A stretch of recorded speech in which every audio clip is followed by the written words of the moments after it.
ፕሬዚደንት ትራምፕ ወደ ስልጣን ከመጡ በኋላ ኢኮኖሚክ ስርዓትን ያልተረዳና ምክንያታዊነት የጎደለው 25% ታሪፍ ተግባራዊ ተደርጓል።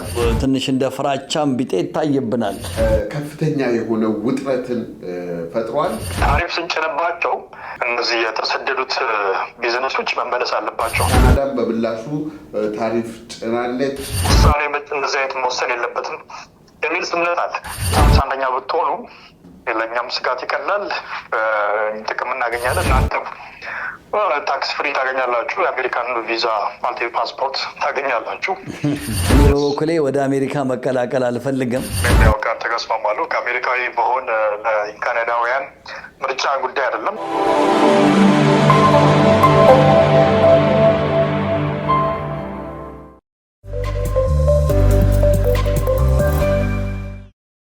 ተመልካቾቻችን ተመልሰናል። ይህ የብርሃን ቴሌቪዥን እንግዳችን ዝግጅት ነው።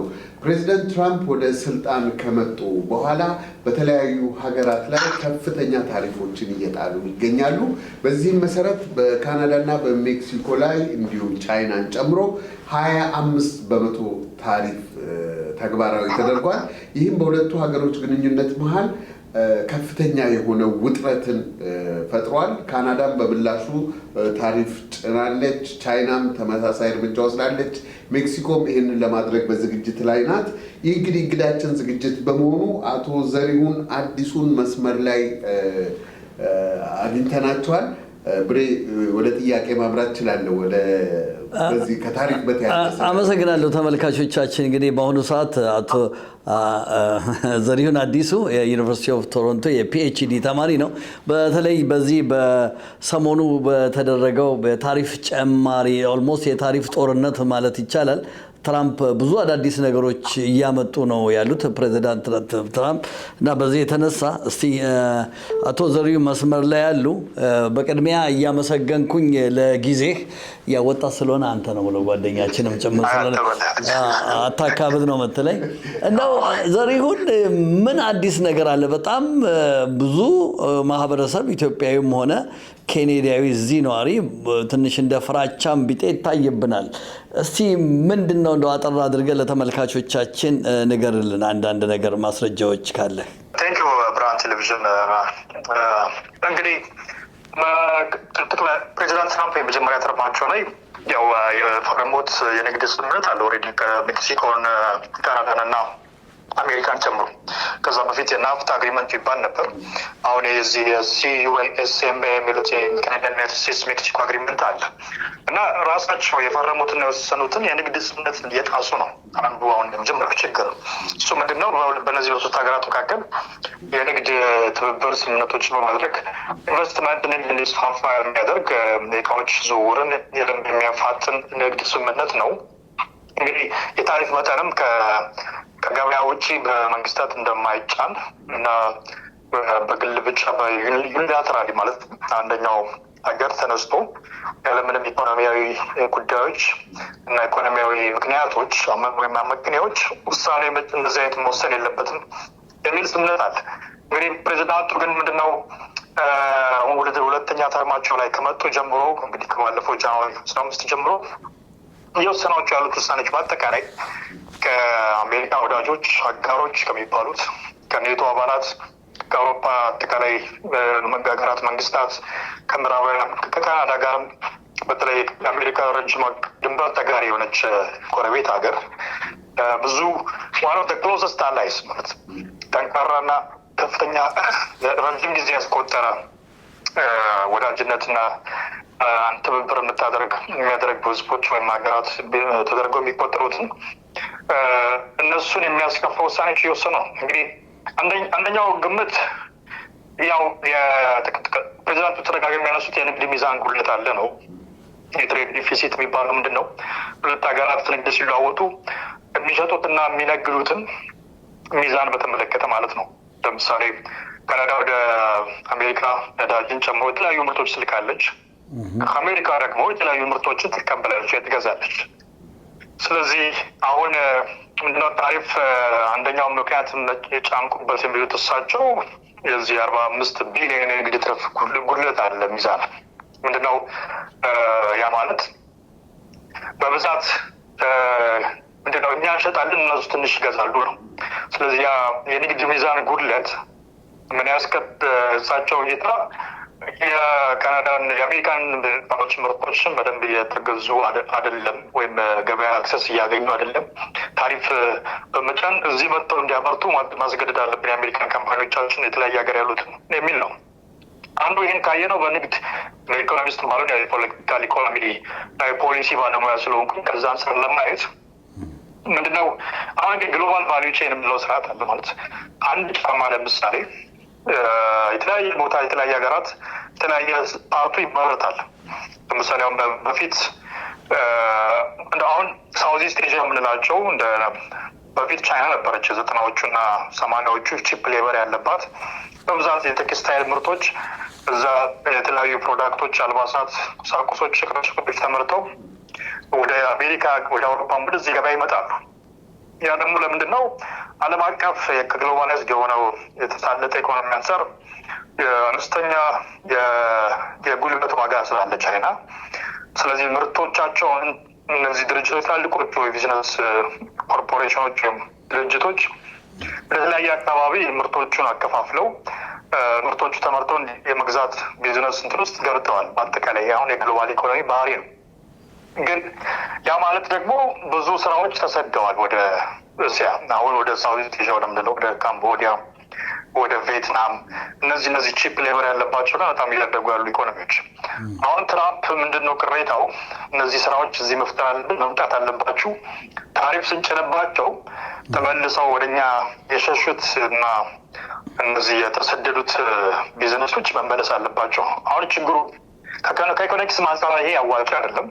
ምክንያቱ የአሜሪካን የሌበር ዋጋ በጣም ኮስቲ ነው። እነዚህ ድርጅቶች በአነስተኛ ዋጋ የተለያየ ሀገራት ተመርተው የመጡ ስፔር ፓርቶች፣ የተለያዩ ምርት አካላቶች ወይም እቃዎች፣ ለምሳሌ ስልክ አይፎን የተለያየ ፓርቱ አይፎን የአሜሪካን ብራንድ ቢሆን ቻይና ውስጥ የተለያየ ሀገራት ተመርቶ ነው የመጣው የሚገጣጠመው። ስለዚህ ያንን ቫሊዩ ሲስተም የዚህ ሰፕላይ ቼን የዓለም አቀፍ የንግድ የኢኮኖሚክ ስርዓትን ያልተረዳና ምክንያታዊነት የጎደለው። ሁለተኛው ከኢኮኖሚክ በላይ ነው እንግዲህ የሚባለው ከካናዳ አንጻር ካየ ነው ምንድነው ያው እሳቸው ከዚህ በፊት ግሪንላንድን ለመያዝ ባለፈው ግሪንላንድ ሄደው እንግዲህ ከቡድናቸው ጋር የተናገሩት ነገር አለ። ካናዳ ተፈጥሯዊ የአሜሪካ ግዛት ነው የሚመስለው፣ ከላይ እንኳን በሄሊኮፕተር ስታዩት ነው የሚሉት እና ሊወስዱን ፈልገዋል ማለት ነው። እና ምንድነው ድንበሩ እኛን ያበጀ ነው፣ አርቲፊሻል ተሰርቶ ነው እንጂ በካናዳና በአሜሪካ መካከል ጂኦግራፊውን ከላይ ቢታይ ምንም አይለይም። እና ስለዚህ ይሄን ንግድ ሚዛን የጉልት ችለናቸዋል። ሴኩሪቲ፣ መከላከያ፣ ጥበቃ እኛ ነው የምናደርግላቸው። በእኛ ላይ ብዙ ጥገኛ ናቸው እና ለምን ወደ አንደኛው ነው አንደኛ ግዛት አትሆንም? እንግዲህ ዋና ምክንያታቸው እንደሚባለው አማካሪዎቻቸውና ሌሎች ከሚናገሩት እንደሚሰማው ያው ትራምፕ ብዙ ጊዜ ስትራቴጂክ እና የጂኦፖለቲካ ነገሮችን ተንትነው ስለማይናገሩ ከሳቸው መጠበቅ አይቻልም። ግን ከጀርባ አማካሪዎቻቸው እንደሚሉት እነዚህን የዚህ አርክቲክ እና 40% የምትይዘውን ካናዳን ከቻይና ደግሞ በዓለም አቀፍ የትራንስፖርቴሽን የካናል የዚህ የሺፒንግ የዚህ ኢኮኖሚ ኢንፍራስትራክቸር እና ስትራቴጂክ ኤሪያዎችን የተቆጣጠረች ነው። ለምሳሌ ወደ አፍሪካ ድረስ የሚዘልቅ መስመር እየገነባች ነው። እስያንም ፓሲፊክ ነው የተቆጣጠረች ነው።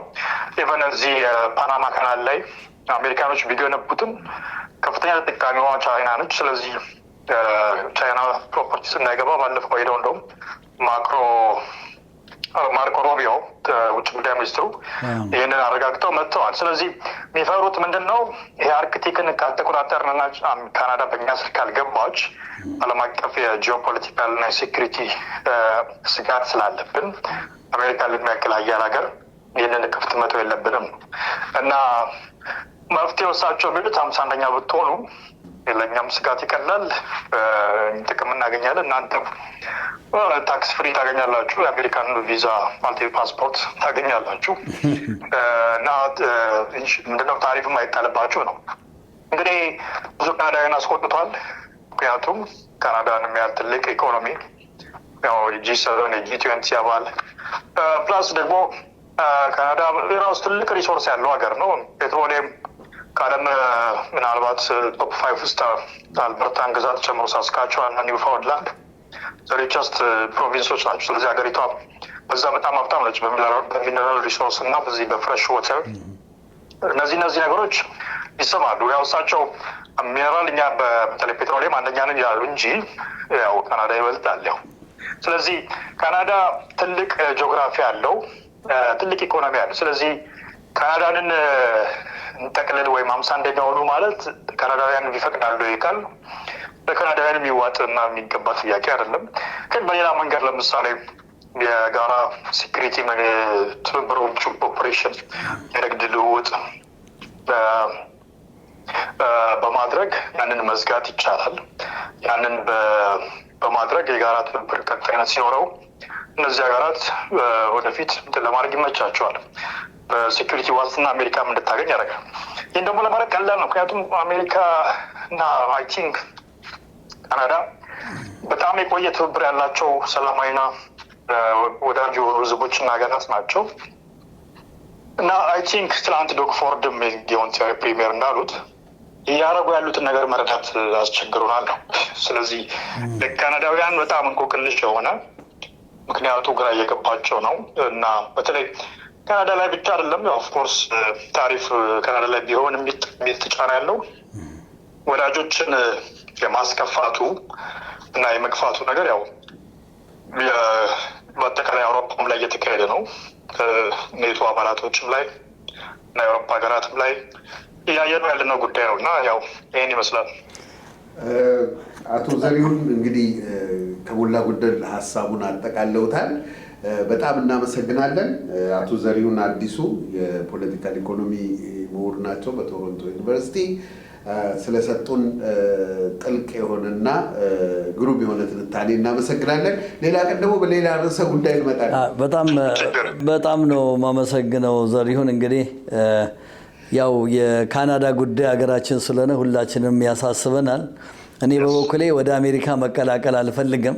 ምክንያቱም ካናዳ ራሷን የቻለች ሀገር፣ ምናልባት ይሄ ማቴሪያሏን ማይኒንጉን እና እንትኑን ለመውሰድ መሰለኝ በይበልጥ ትራምፕ እንደዚህ አይነት ነገር እያደረገ ያለው። በቅርብ ቀንም እንደተመለከትነው ዩክሬን ላይ ያለው በቃ እዚህ ላይ ፈርምና ማዕድኑን አምጣ ነው ያለው። ትንሽ ለሁሉም ለዓለም ነው ትንሽ ኮንፊውዝድ ግራ የተጋባ ነገር የሚያደርገው። ዘሪሁን በዚሁ አንተን ልተውህና በሰሞኑ ስቱዲዮችን ውስጥ መጥተህ በትክክል ቁጭ ብለን ደግሞ በይበልጥ እንደምናወራ፣ ምክንያቱም ብዙ መወራት ያለበት ጉዳዮች እንዳሉ እናውቃለን። ምክንያቱም ይሄ ዓለም አቀፍ ነው። አቶ ዘሪሁናችን ሰሞኑን በኢትዮጵያ ጉዳይ ላይም ተገናኝተን እናወራለን። ኢትዮጵያና ኤርትራም ወደ ጦርነት የሚልም መንፈስ ስላለ እሱንም ስቱዲዮን ጋብዛና እናወራለን። ለጊዜው አመሰግናለሁ። እግዚአብሔር ይስጥልኝ። በጣም አመሰግናለሁ። እኔም ያው ጋር ተስማማለሁ። ከአሜሪካዊ በሆን ለካናዳውያን ምርጫ ጉዳይ አይደለም ማለት ነው፣ አስፈላጊም አይደለም። ስለዚህ ሌሎች መፍትሄዎች አሉት እና እንግዲህ ነገራኝና ቀጥላለን። እናመሰግናለሁ። ቴንክ ዩ። እግዚአብሔር ይስጥልኝ። ተመልካቾቻችን እንግዲህ ፕሮግራማችንን ጨርሰናል። ያው መልካም ጊዜ፣ ራሳችሁን ጠብቁ ከብርድ። ጤና ይስጥልኝ።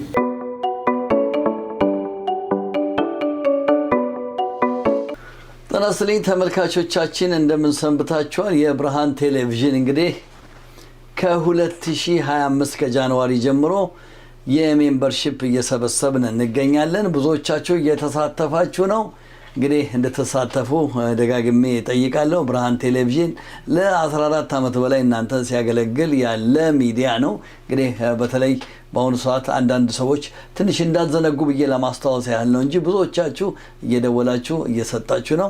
በስልክ ቁጥር፣ በኢሜይል፣ በኢትራንስፈር አድርጋችሁ እንድትረዱን እንጠይቃለን። ብርሃን ቴሌቪዥን ከዚህ ከቶሮንቶ ካናዳ። በሁለተኛ ደረጃ ብርሃን ቴሌቪዥን ካናዳ የሚል ደግሞ አዲስ ቻናል አለ። እሱንም ሰብስክራይብ አድርጉ። ምክንያቱም የቤተ ክርስቲያንና የአንዳንድ ጉዳዮችን እዛ ላይ ስለማደርግ እዛ ላይም ገብታችሁ ሁላችሁም ሰብስክራይብ፣ ላይክ፣ ሼር እንድታደርጉ አሁንም በድጋሚ ጠይቃለሁ። የእናንተው ብርሃን ቴሌቪዥን ብርሃኑ ነኝ ከብርሃን ቴሌቪዥን። ጤና ይስጥልኝ። ሰላም ሁኑልኝ። ቴንክ ዩ።